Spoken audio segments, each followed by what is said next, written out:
사람이 죄를 지을 때 그는 아담의 지위에서 내려와 베헤마가 됩니다. 유대인들은 아담이라 불립니다. 그러나 죄를 지을 때 그는 그 지위를 잃고 베헤마가 되며 그가 테슈바를 할 때까지 그렇습니다. 게마라는 계속해서 말합니다. 레비 하카도시의 이름으로 레비가 말하길 암하레츠는 고기를 먹는 것이 금지됩니다. 특히 그 이유는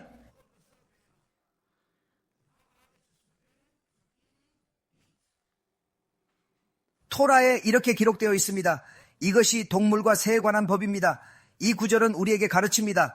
이 토라의 구절은 우리에게 동물과 새에 대한 특별한 의미를 전달합니다.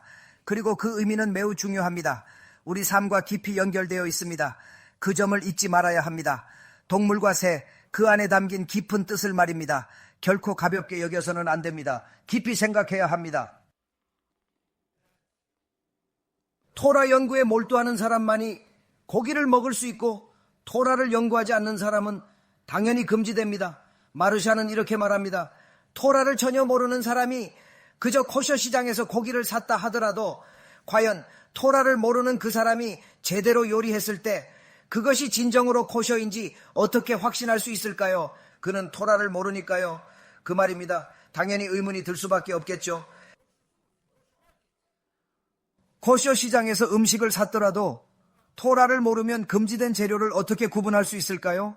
유제품, 생선, 다른 모든 재료들이 과연 코셔인지 어떻게 확신할 수 있을까요? 하라카를 모르면 그의 고기나 음식을 먹을 수 없습니다. 샤밧을 범한 사람은 물론이고 아무하레츠라면 더욱 믿을 수 없습니다. 하지만 일부는 훨씬 더 엄격하게 말합니다. 사람들이 마하랄의 이름으로 말하기를 게마라는 문자 그대로 우리에게 가르치는 것인데, 다시 말해서 유대인이 토라 공부를 소홀히 하고 완전히 포기한다면 이제 그는 동물보다 열등해지며 결국 그 고기를 섭취할 자격조차 없게 된다고 합니다. 정말이지 놀라운 이야기가 아닐 수 없습니다. 왜냐하면 동물 즉 베헤마는 하나님의 뜻을 성실히 이행하고 있기 때문입니다. 그것은 하나님의 창조 목적 그대로 베헤마로서의 역할을 충실히 다하고 있습니다. 그러나 토라를 저버린 그 사람은 하나님의 뜻을 이행하지 않으므로 결국 그 동물보다 우월하다고 할 수 없습니다.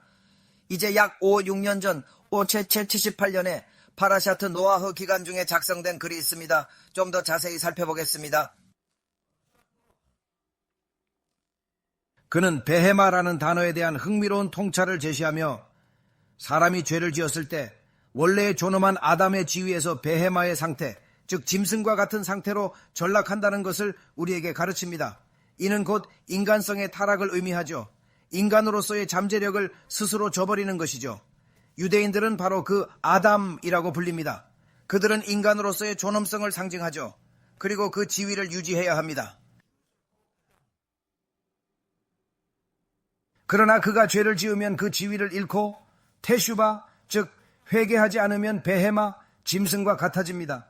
다시 말해 영적인 지위를 잃는다는 것입니다. 이것이 마하르샤가 그렇게 말하는 이유입니다. 게말에 따르면 야생동물은 베헤마와 닮은 사람을 지배하는데 이는 마하랄에 따르면 동물이 의로운 사람의 내면을 꿰뚫어 보기 때문이라 합니다. 즉 영적인 시각으로 그들의 진정한 모습, 심지어 영적인 상태까지 보는 것이죠. 그러나 그 오라가 베헤마처럼 보이면 동물은 그 차이를 즉시 인식하고 인간에 대한 본능적인 두려움이 사라지며 진정한 차디크의 높은 영적 지위를 더욱 강조하게 됩니다. 그들은 먹잇감을 공격할 것입니다.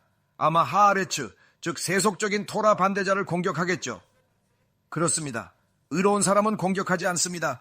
이는 게마라의 마세체, 산헤드린 등 여러 곳에 나오는 이야기들의 이유입니다. 오르하하임 하카도시와 다니엘은 굶주린 사자굴에 던져졌지만 사자들은 감히 그들에게 포효조차 못했습니다.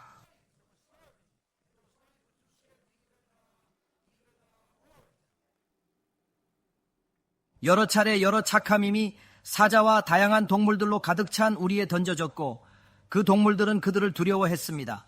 그리고 이는 한두 세 번의 이야기가 아닙니다. 정말로 수십 개의 이야기들이 있으며 다양한 성스러운 착함임이 아무것도 하지 않고 자신들이 얼마나 거룩한지를 세상에 보여주었습니다. 세상의 사악한 사람들은 그들을 동물의 먹이로 던짐으로써 그들을 벌주고 있다고 생각했지만 곧 깨닫게 되었습니다. 동물들은 이러한 거룩한 사람들에게 으르렁거리기도 두려워합니다. 이제 아리자리 말하기를, 그리고 이 글에도 분명히 언급되어 있지만 베이트 하미크다시 시대에 우리가 반드시 해야 했던 것 중 하나는 실수나 사고로 부지불식간에 자신도 모르게 죄를 지었을 때 코르바노트를 가져오는 것이었습니다. 즉 일종의 속죄를 위한 희생 제물을 드리는 것이었습니다. 그것은 우리의 죄를 씻는 방법이었습니다. 실수로 안식일을 위반했다면 괜찮지만 고의적인 위반이라면, 그리고 2명의 증인이 경고했음에도 불구하고 여전히 범죄를 저지르면 사형에 처해집니다. 산헤드린은 증인에게 1년의 질문을 던진 후 모든 사실을 확인하고 토라에 따른 가장 엄중한 사형을 집행하게 됩니다. 탈무드 49쪽에는 돌로 치는 것, 불태우는 것 등 4가지 다른 사형 방법이 자세히 기록되어 있습니다. 그리고 그 사형 방법은 매우 엄격했습니다. 참수형과 교살형 중 어느 것이 더 최악일까? 수기야는 이에 대해 열띤 토론을 벌였고 현인들과 라비 시몬 바르 요하이 사이에도 논쟁이 끊이지 않았다. 결론적으로 돌로 쳐 죽이는 것이 가장 극심한 사형으로 간주된다는 것이다. 샤밧을 범하거나 우상 숭배자, 신성 모독자는 돌로 쳐 죽이는 무서운 사형을 받는다. 2층 건물에서 던져라, 돌을 던져라, 더 많은 돌이 필요하다. 끔찍하고 끔찍한 일이다. 이는 명백히 고의적인 것이다. 만약 실수였다면 돌로 치지 않는다. 실수로 샤밧을 위반했다면 콜반, 즉 희생 제물을 바쳐야 한다. 사람들은 항상 묻는다. 그 동물이 무슨 죄가 있는가? 도대체 왜 그런 희생을 치러야 하는가? 엘리야후 시대에 엘리야후가 바알의 거짓 예언자 사람 50명과 대결했습니다. 여러분 기억하시죠? 그들은 정성껏 제물을 바쳤지만 불은 끝내 붙지 않았고 그 어떤 응답도 정말이지 전혀 없었습니다. 엘리야후는 이스라엘 백성 모두 앞에서 그들을 조롱하고 크게 비웃었습니다. 이후 엘리야후는 마침내 자신의 2마리 소를 제물로 가져옵니다.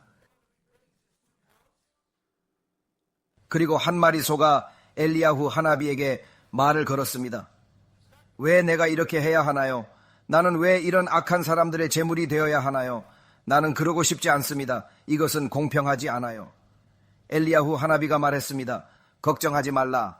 너로 인해 하셈의 이름이 너의 형제를 통해서보다 더 거룩하게 될 것이다. 그것은 쌍둥이 소들이 엘리야후 하나비와 이야기하고 있던 것입니다. 이제 이 소는 다른 암소나 코르반이 베이트 하미크다시에 오면 그 어떤 것도 다시는 결코 살아서 나가지 못하고 그 자리에서 그곳에서 도살됩니다. 왜냐하면 동물은 인간을 위해 창조되었지만 같은 의미로 그것들은 또한 신성함을 존중해야만 합니다.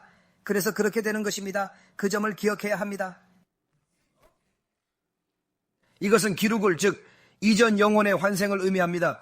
같은 죄를 범하고 회개하지 않은 사람, 그러므로 제물을 통해 제물을 가져온 사람과 그 자체로 제물이 된 동물 모두 그 죄를 회개합니다. 따라서 하카도시 바루후는 참으로 여러 방법으로 자비를 내리십니다. 보첸, 멜레크, 엘리온 멈춥니다. 그렇습니다.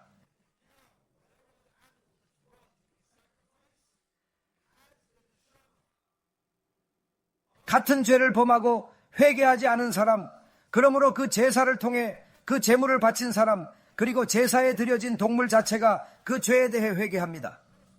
정말 놀랍게도 그러므로 하카도시 바루크께서는 참으로 다양한 방법으로 우리에게 자비를 베푸십니다. 하카도시 바루크에서 멈추십시오. 바로 그 이후로 하카도시 바라우께서 당신에게 베헤마를 가져오라고 하셨습니다. 베헤마는 단순한 동물이 아니라 테슈바가 필요한 네샤마를 가진 존재이기 때문입니다. 라브 프리드먼께서는 이 점을 더 자세히 설명하셨습니다. 노아는 태입에 12개월 동안 있었는데 사실 그것은 노아에게 가해진 벌이었습니다. 왜냐하면 12개월 동안 그는 이 모든 동물의 배설물과 똥을 치워야 했습니다. 잠을 잘 수도 없었고 하루 종일 쉴 수도 없었습니다. 그는 동물들에게 먹이를 주거나 배설물을 치우고 있었습니다. 그리고 그는 하카도시 바루후에게 울부짖었습니다. 제발 저는 사자, 곰, 호랑이의 악취에 지쳤습니다. 저를 여기서 꺼내주세요. 그렇다면 12개월의 의미는 무엇입니까? 차잘은 악한 사람들이 12개월 동안 개흰놈에 간다고 말합니다. 토라를 왜곡하여 악인도 최대 12개월형이라 말하는 자들이 있습니다. 하지만 하비비, 게마라를 자세히 보면 진정한 악인이란 단순히 샤밧에 운전하거나 사람들에게서 도둑질을 하거나 심지어 터무니없는 고리대금을 씌우는 사람만을 의미하는 것은 결코 아닙니다. 게마라에서 언급하는 12개월형은 오히려 더 깊은 의미를 가진 훨씬 더 심각한 악인에게 해당하는 이야기가 아니라는 것입니다. 올 세상에 한 몫이 없는 악인들이란 분명 죄를 지었지만 세상에서는 의롭다고 여겨지는 자들을 말하는 것입니다. 법의 눈에는 괜찮아 보이지만 사실은 그렇지 않은 것이죠.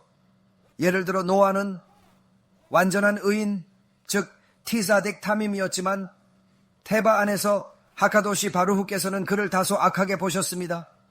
노아가 그의 세대를 제대로 책망하지 않았기 때문입니다.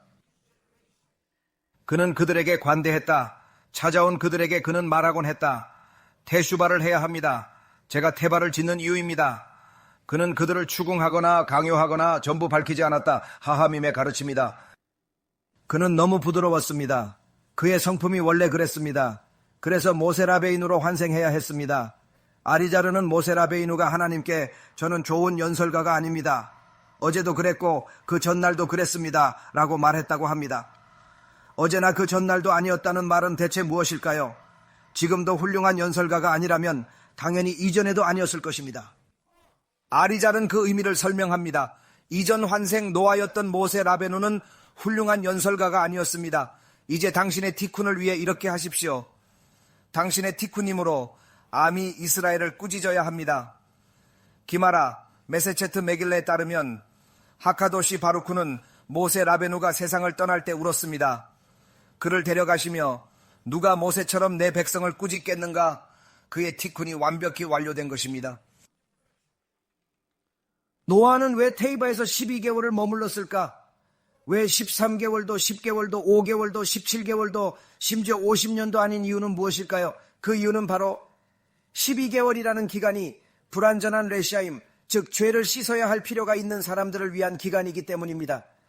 책망의 절반을 행했으니 1년간 고통을 받으며 그 기간 동안 동물들을 통해 스스로를 정화해야 하는 것입니다. 그리고 결국 이 동물들 중 일부를 제물로 바쳐야 합니다. 그들을 1년 동안 키운 후 죽이는 이유는 무엇입니까? 왜냐하면 일부 NSHMVT는 이러한 코르바노트, 이러한 동물에 환생해야 하기 때문입니다. 그래서 어떤 NSHMVT를 고쳐야 합니까? 좋은 자들의 NSHMVT를 좋은 자들의, 그래서 보십시오. 라보타이, 사람이 현자들의 말씀을 본다면 그곳에서 아름다움을 보고 이것이 가장 큰 선물이라고 말하며 그것을 공부하는 것 자체가 보상이라고 하니 확실히 칭찬받을 만합니다. 그러나 누가 공급할 것입니까? 내가 그의 토라를 공부할 때 단순히 나의 지적 자극과 영적 고향이 분명히 우선시됩니다. 당신이 항상 저에게 토라 중심의 지도를 주고 있으며 올바른 길에 있다면, 그리고 결혼을 원하고 같은 사고방식을 가진 사람을 만나게 된다면 그들도 올바른 길에 있습니다. 그러나 그런 식으로 생각하지 않는 사람을 만나게 되고 아니 돈을 벌기 위해서는 일하러 가야 하고 상업에 종사해야 한다라고 생각하는 사람을 만나게 된다면 당신은 도전에 직면할 수 있습니다. 상업이냐 토라냐 선택해야 한다면 상업을 우선하라. 삶의 우선순위 때문이다. 집, 차 등 필요한 게 많다. 그러니 우선 상업을 선택해야 한다. 그런 자는 결혼해서는 안 된다. 게마라에서 금지한다. 왜냐하면 그들은 동물과 같기 때문이다. 동물과 결혼하는 것과 같다. 우리는 민족의 빛이 되어야지. 그릇된 행동을 따르면 안 된다. 유대인은 기억해야 할 책임이 있다. 반드시 기억해야 한다. 그가 유대인이며 그녀도 유대인입니다. 우리는 비유대인 명절을 기념하지 않습니다. 설령 그것이 해가 없어 보일지라도 말입니다. 그것은 토라를 무시하는 것이며 최악의 경우 하셈의 이름을 욕되게 할 수 있습니다.